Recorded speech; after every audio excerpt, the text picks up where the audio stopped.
This is a review of my HJC RPHA 10 helmet. I think it has a kind of classic track helmet look without a lot of aggressive styling and useless facets and angles.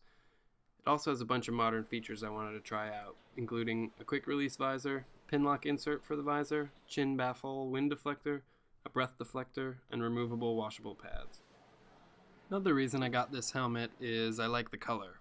I like the idea of high vis, but I don't really like this lime color, and this dark yellow or taxi cab yellow looks like to me was a good match. The helmet fits glasses underneath it fine, and in the summer I usually pop the visor off and just rock the glasses. Taking the visor off is really easy. You just open it, hit these little tabs with your finger, and the visor pops right out of its socket. Here's a close-up of the pin lock insert. You have to apply it yourself, and it's a little tricky, but it helps to reduce fogging in like really steamy situations. Chin baffle's great, does reduce wind noise and keep you warm, but it pops out easy when you need airflow. Now, there are a few things that could be improved. For instance, this. Now, you can get it a bunch better if you flick the visor really hard and counter bob with your head at the same time, but it's not a perfect visor lifting experience and generally requires two hands. Even if you don't close the visor all the way, it's still pretty tough.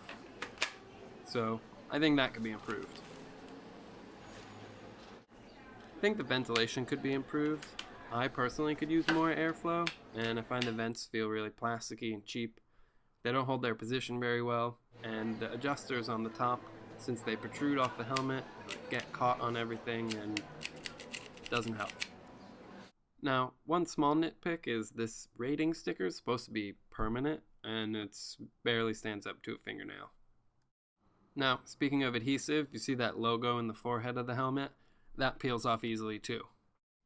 Ride in the summer and in the winter, so hot and cold, ride through the rain, do some highway riding, a good amount of city commuting, and despite a few places that it could use improvement, I'm pretty satisfied with it. Hope you enjoyed this review. Take a sec to look at my other uploads, and leave me any questions you might have in the comments. Thanks.